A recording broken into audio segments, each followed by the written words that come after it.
In today's episode, we learn how two people from opposite walks of life become close friends and co-authors. Tune in to our community roundtable as we discuss the significance of Pride Month. From breaking down walls and barriers, just to be able to love who you love, embracing yourself and who you are. Plus, we spotlight the first of its kind Temecula Valley Pride Center and look ahead to JDS Creative Academy's 10-year anniversary. This and so much more. Join Spirit of Innovation co-host, executive producer Diane Strand and director Scott Strand.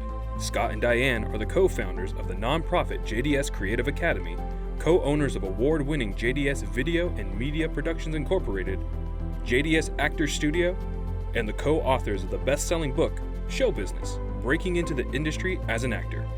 Stay with us as the Spirit of Innovation Arts Across America team bring you impactful and innovative community news and information with the good to know and need to know that you expect. Spirit of Innovation Arts Across America starts now.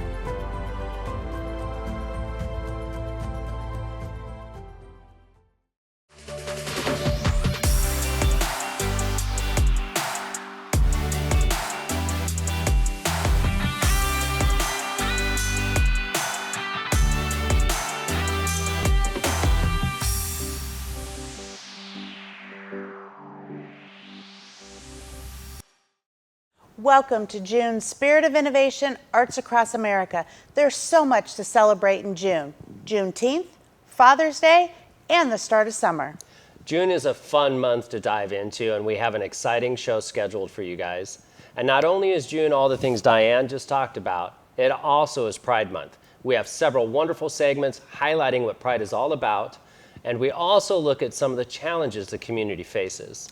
Just this year, 17 U.S. states have signed 37 anti-transgender bills into law. However, in California, LGBTQ Plus individuals have powerful allies in their corner. Here's more. California is seen as one of the most liberal states in the U.S. regarding lesbian, gay, bisexual, and transgender plus rights. This achievement is in no small part due to Equality California, the nation's largest statewide LGBTQ plus civil rights organization. Equality California started in 1999. Our mission of Equality California is to create a world that is healthy, just, and fully equal for all LGBTQ plus people, and bring the voices of LGBTQ plus people and the intersectionality and the community to institutions of power. Equality California works closely with members of the California Legislative LGBTQ Plus Caucus to sponsor and support pro-equality state legislation. This is now a caucus of 12 legislative members, and it started in 2002, and one of our first milestone legislations was sponsored by Assembly Member Christine Kehoe, and that was AB 17, which prohibited a state agency from entering into a contract with businesses that discriminate in providing employment benefits to register domestic partners. Back then, marriage equality was not legal, so domestic partnerships were a way of receiving those benefits. We also had another big one with Assembly Member Mark Leno, AB 849, which was the Religious and Civil Marriage Protection Act, which was the first time in U.S. history that a legislative body approves a bill giving same-sex couples the right to marry, although it did not reach the signature of, back then, the California governor, which was Arnold Schwarzenegger. The governor's veto was followed by voters approving the passage of Proposition 8 in 2008, establishing new wording in the state constitution stating, "Only marriage between a man and a woman is valid or recognized in California." While same-sex couples did obtain the right to marry in 2010, there wasn't an opportunity to change Prop 8's marriage definition until now. This year, Equality California and Assemblymember Evan Lowe and Senator Wiener, we sponsor legislation with them, ACA 5, to bring this November to the ballot for California voters to repeal that language once and for all, and to now codify same-sex marriage and interracial marriages as the law of the land for Californians. Equality California also focuses on local issues, These include recent votes by some school boards to expand parental rights while limiting the rights of LGBTQ plus students. We work really closely to ensure that there's legislation that protects LGBTQ plus students, that their gender identity is respected not only by their peers against bullying, but also their teachers, their staff. Then we have the most recent bill, which is addressing the forced outing policies that we're seeing across school boards. That is the Safety Act by Assemblymember Chris Ward. So we want to make sure that these forced outing policies come to an end. It's clear that challenges for the LGBTQ plus community remain, but Equality California will continue to fight.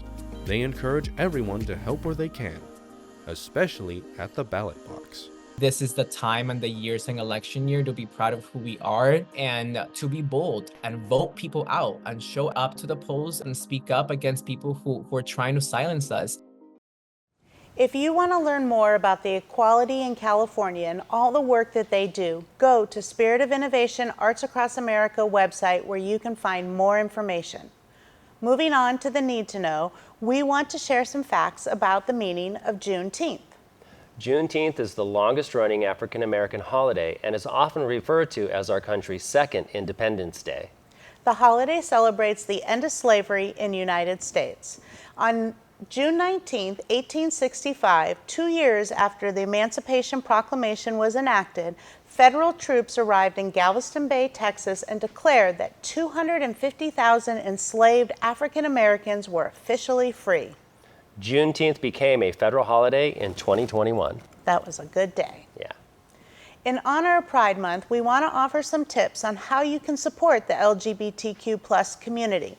Support LGBTQ plus owned businesses through apps like Everywhere is Queer, a worldwide queer-owned business map, and stay informed through the LGBTQ plus outlets such as GLAAD and other issues like that are increased percentage of suicide attempts among young LGBTQ plus people. In 2023, 12% of LGBTQ plus young people attempted suicide. Unfortunately, there are many misconceptions regarding the LGBTQ plus community. One of the topics of misconception is drag shows. Drag shows play an important role in promoting visibility and inclusion within the LGBTQ plus community. But recently, drag shows have become a political target with negative portrayals. We decided to learn a little bit about its extensive history. Take a look. Drag shows are forms of entertainment that typically feature men impersonating women. Many drag artists or drag queens often over-exaggerate certain female characteristics to help fully embody their specific persona. Drag has its origins in a much older cultural history, as far back as ancient Greece and Rome and the Elizabethan era in England, which led to men performing female roles in stage plays. Rapidly evolving from speakeasies and drag balls to mainstream television, the impact of drag reaches far beyond the LGBTQ plus community. They've really influenced mainstream culture and entertainment through fashion. Drag performers and their aesthetics and self-expression have inspired mainstream fashion to embrace the unconventional. Drag story hours, where drag queens visit libraries and encourage children to read, have become a hot topic recently. Drag story hours are actually tailored for children and therefore contain milder language and drag. They use a captivating character to get a child's attention. Opponents of drag story hours and other drag events for audiences of children often claim that they groom children, implying attempts to sexually abuse them or somehow influence their sexual orientation or gender identity. While these story times and the art of drag itself have faced negative opposition, the drag community remains committed to promoting acceptance and self-expression. Drag queens have become very powerful symbols of the LGBTQIA plus empowerment. Their presence serves as a reminder that everyone deserves to be seen, heard, and celebrated, regardless of gender identity or sexual orientation. That was a very insightful segment. Tim Dunn is a world-renowned Dionne Warwick impersonator who has been recognized by Warwick herself. His knowledge of drag history and his extensive career as a performer made the interview very informative. Watch his full interview, go to Spirit of Innovation website. Pride Month is also the focus of our Community Roundtable. Joining us to share their insight as members of the LGBTQ Plus community are Carla Uricki, Public Relations Representative at Picasso Dental, and Michael Crawford, Realtor at Golden Eagle Properties. Welcome back to the Community Roundtable. I'm excited. It is Pride Month and we have some wonderful guests with us. Thanks for being here. Let's get ourselves started. So Carla, why don't you tell me a little bit what Pride Month means to you? Pride Month means celebrating love. You know, all of our accomplishments that we have overcome in the past, I don't know, at least for me, 20-something years. From breaking down walls and barriers, just to be able to love who you love, embracing yourself and who you are and being proud of who you are and not having to hide behind walls or in a closet or anything. It's just really being open about who you are and what you are. It doesn't matter, and just having love for one another, celebrating even the accomplishments like marriage equality, you know, the don't ask, don't tell, a lot of different accomplishments that we've overcome through the years, and that's allowed us all to be who we are. Pride Month means just like Carla said, you know, being able to be who I am. You know, I was on the other side for many, many years, and I came out of the closet about 11 years ago, and I have to tell you, I was terrified about how it was going to be perceived in the community, and I've been really supported. But I'm proud of who I am today. That's great. Well, I'd like to kind of follow up for either one of you. Where did you find that courage when you knew who you were before, but what brought you to the moment that you said, I have a courage and I'm going to come out now? You know, it was interesting. My mom actually approached me one day, driving me to school, and asked me, she goes, what does this tell me a little more that you like females? And I said, I don't know what you're talking about. I don't want to talk about this right now. And I ignored it. I think I rolled down the window. I kind of remember the exact, the drive. And I just ignored her. I rolled down the window and I just let the wind hit my face. And then we were at home later, like maybe a week later, watching a Maury Povich show. You know, we all remember Maury. And it was one of those episodes where the teenagers are very, very active sexually. And I looked over at my mom. I said, do you think that's me, Mom? I was like, because that's not, you know. And I told her, I said, that's not how I am. I said, but since we're on that topic, yes, I do like women. She still loved me. She didn't think I needed any therapy or anything. She just said, just don't hurt people. It's, you know, it's not fair when you hurt people's hearts. What do you think an ally looks like? Like, what is an ally to you? Not somebody that just says, okay, I'm okay with you being gay. Somebody that really supports me and loves me no matter what, and is there for me, and supports the community. You know, it doesn't, you know, I've got neighbors that are totally against the gay community. In fact, I had my pride flag stolen off my front porch the other day, you know, and that kind of angers me. Yeah. It's like, really, how much damage is my flag doing out there, you know? But you know what, they didn't stop me. I put another flag up there. I put a sign, smile, you're on camera, because it was on my Ring doorbell. And you know, it means a lot to have the love and support of the community. What issues do you still kind of see in the community that you feel we could address? It's sad that so many young adults and kids are dealing with hate from being beat up or, you know, said things to people saying things to them. It's scary because then it puts them in a position where, you know, they can't be themselves. And so I feel that I wish that the schools could do a little bit more to protect the youth. As an adult, I feel like, you know, we protect ourselves and we do what we need to, right? And we know how to take care of ourselves, but the young adults, they need our protection as adults. And the last thing we need is to just ignore the violence and the hate crimes that are out there that kids are being subjected to. Well, I want to thank you both for being here. This has been a fantastic roundtable. Anything that we can do here at Spirit of Innovation to support you, and that's what this show is all about, is the arts and inclusivity. And I love that you guys were so open and honest with us. So thank you very much. Thank you. Yeah. Thank you both for doing this. Thank for you. having us here. All right. Thank you very much. We'll see you next time on the roundtable. Happy Pride. Happy Pride. Happy Pride. Thank you, Carla and Michael. Such an interesting discussion. What you just watched were the edited highlights. You can catch the full-length and very captivating conversation on our website next week. Temecula's LGBTQ Plus community didn't have a home until now. Temecula Valley Pride opened a new LGBTQ Plus center in hopes that it will stimulate change in the valley.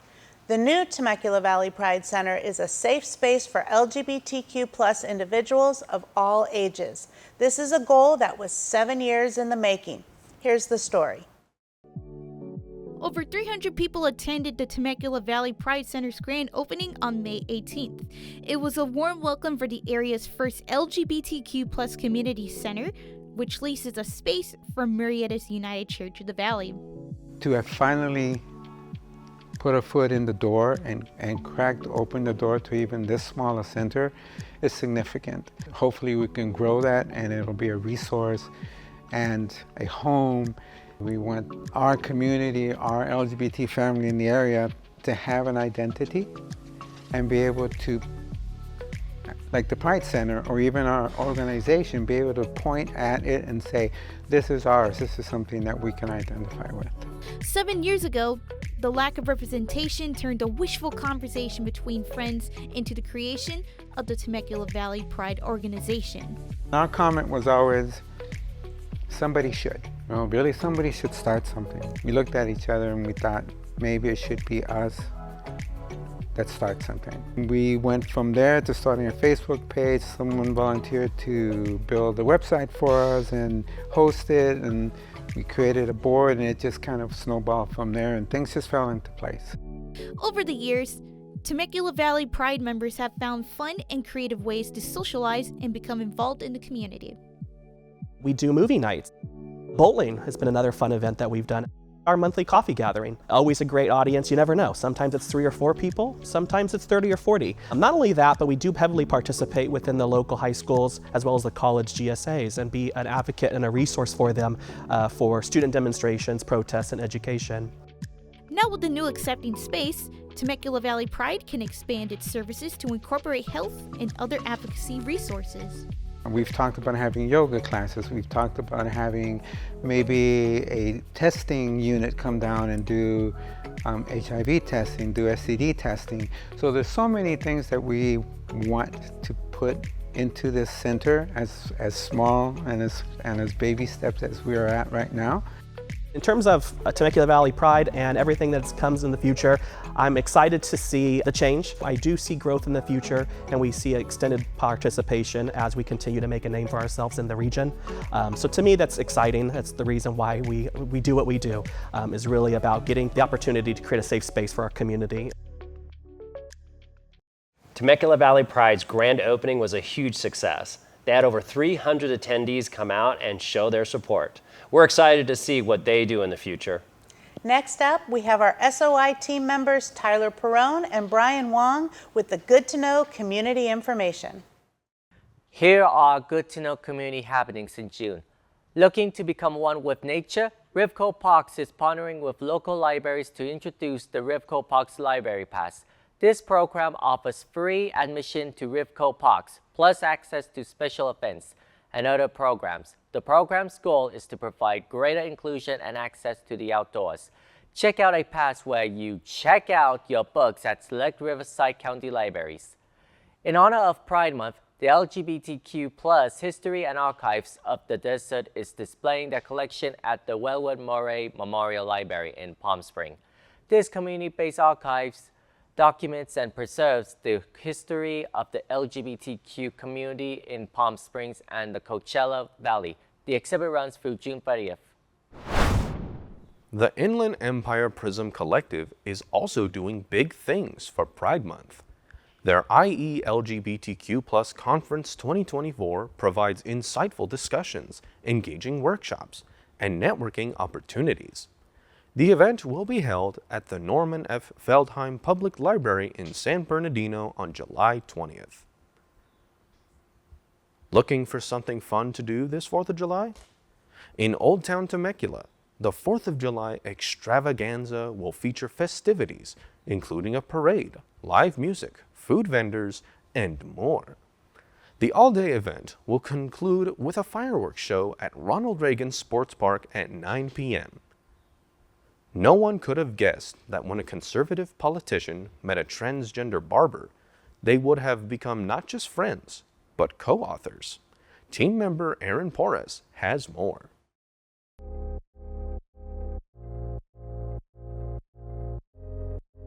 Jeff Camachero, a former Temecula mayor and city council member, and barber Eli Radford met when Jeff needed a haircut. I was a bit uncomfortable because of Eli's appearance, and without knowing anything else, just because I've always been averse to tattoos and piercings and things that younger people take for granted. Because I get a lot of new clients. I saw Jeff and I knew he was like my next client, so I was a little bit nervous because I didn't really know how we'd get on. I realized that he was a cool guy. The more I cut his hair, we kind of were able to open up to each other, and it was pretty cool. The thing that I noticed almost immediately when we started talking, there's a certain honesty about Eli that just pervades and like comes off of him. And it's very appealing. You know, you don't see that in too many people, especially people who we may view as a little bit different. As Jeff and Eli's friendship grew, they realized that if their perceptions can change, other people can too. I was actually sitting right here in this chair, getting my hair cut. And by then, it was clear that we had become friends, which seemed very odd to both of us. I said, this is crazy that we're friends. We ought to write a book about it. Jeff, I mean, he's pretty open book, you know, but for me, I'm a little more reserved and I don't really share a whole lot like in the public eye. Jeff kind of helped me along the way. Yeah, the way we wrote it intentionally was that Eli tells the story of his life, I tell the story of mine, and then there are places in the book where we come together. But we wanted them to be different because we wanted to really demonstrate the differences between us. While the writing process was difficult at times, it made their bond stronger. It was definitely an experience that I don't think I would have even opened up half of the things that I talked to him about. I saw a very obvious change in Eli from when we started to this point in both the writings and personally. There's been a growth there, and we talked about it a little bit at one time. Since the book's release, the local response has been overwhelmingly positive and accepting. We had fully expected some pushback, but we've got just universal acceptance, and it's been so gratifying. It was important to kind of share our friendship and how other people can become friends with queer trans people that maybe they've never met before or they're nervous about meeting. Jeff and Eli's story serves as a positive example that everyone can change if they open their hearts and minds. Thank you, Tyler, Brian, and Aaron for putting those segments together. Great work. Next, we have team member Karina Corona with some upcoming live music events.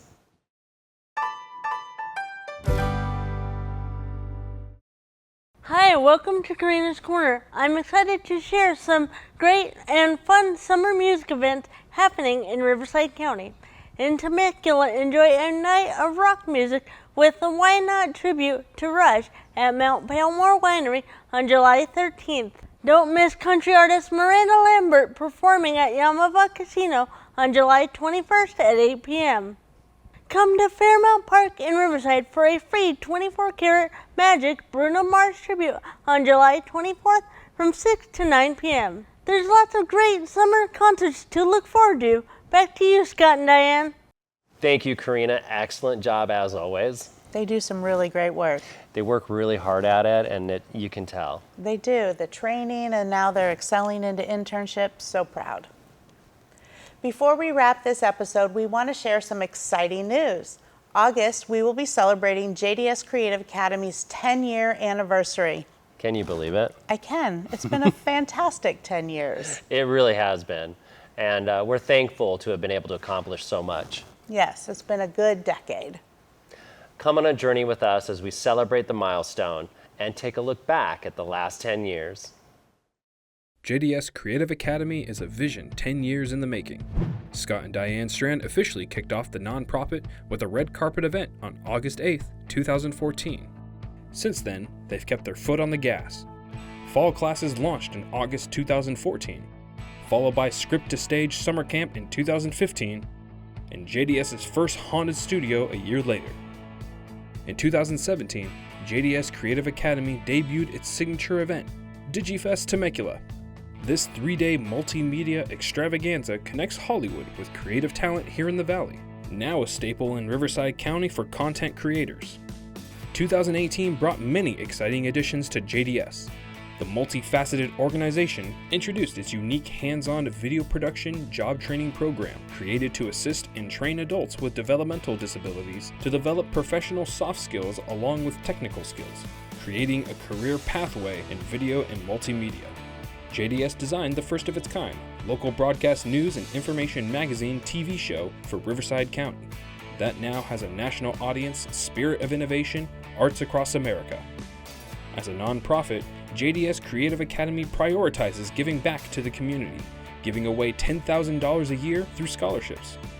Over the last decade, JDS Creative Academy has exceeded beyond anyone's expectations. The JDS family can't wait to show you what they do next. The best is truly yet to come. That was a fun trip down memory lane. As we approach this 10-year anniversary, we're so excited for what we have in store for JDS Creative Academy in the next decade. And we hope that all of you will continue to go on this journey with us. Please join us on Thursday, August 8th, 2024 at 1 p.m. for our celebration and the ribbon cutting. It starts at 1:30 with the Temecula Valley Chamber of Commerce. That's it for today's show. Thank you for joining us. Spirit of Innovation, Arts Across America will be dark in July, but we will be back with a new episode the first week of August. Follow us on social media so you don't miss the date. Check out our spiritofinnovation.org website for our current episodes, the past episodes, and the individual segments. Find Spirit of Innovation on Rivco TV, Menifee, Murrieta, and Temecula local stations, YouTube, Facebook, and streaming on 150 platforms nationwide through Binge Networks. Use the hashtag JDSFamily to keep up with everything that's happening here at JDS Studios and in Riverside County. Our SOI training crew has relaunched their SOI Update TV show with a new focus and a new title. It's now called SOI Stories. You can also catch them co-hosting our podcast, SOI Talk, and on radio station 1025 The Vine, 7 days a week with the JDS Creative Academy Spotlight. We hope everyone has a nice July 4th holiday and enjoys the summer with friends and family. Till next time, SOI out.